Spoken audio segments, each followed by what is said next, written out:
Mula Productions. In case ndikakutadzai, mwana yeye akandida ndiri zvandiri, chabva chapindirwa nemautupa ndaiami rudo raunondipa ndotenda, handizokusiya nekwese kwandoenda, ndakabhilivha parudo une tarenda, une moyo wakachena kunge palenda. I love you, baby, I miss you. I love you, I never cheat you. I will promise, I will marry you. Can you promise, baby, you marry me? I love you, baby, I miss you.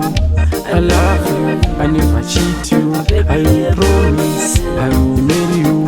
Can you promise, baby, you marry me?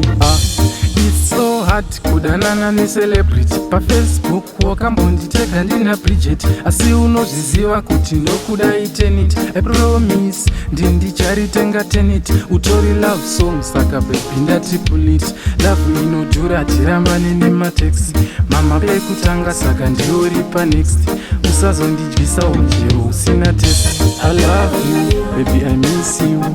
I love you, I never cheat you.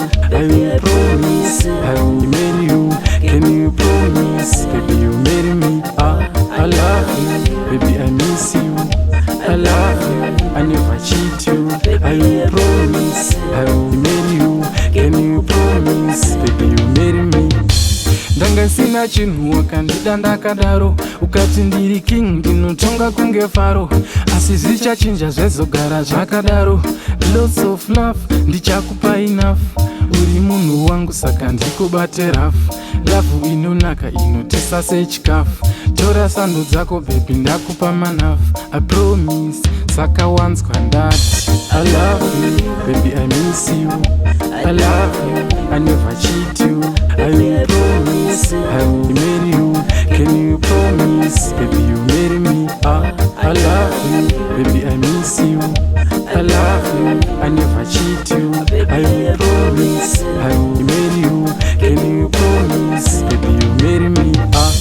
It's so hard kudanana necelebrity pa Facebook wakambonditega ndina Bridget, asi unozviziva kuti ndokuda itenit. I promise ndicharitenga tenit, utori love song saka baby ndatipulit. Love inodhura tirambane nemateksi, mama pekutanga saka ndioripa next, usazondidyisa unjero usina test. I love you, baby, I miss you. I love you, I never cheat you. I will promise, I will marry you. Can you promise, baby, you marry me? I love you, baby, I miss you. I love you, I never cheat you. I will promise, I will marry you. Can you promise, baby, you marry me? I love you.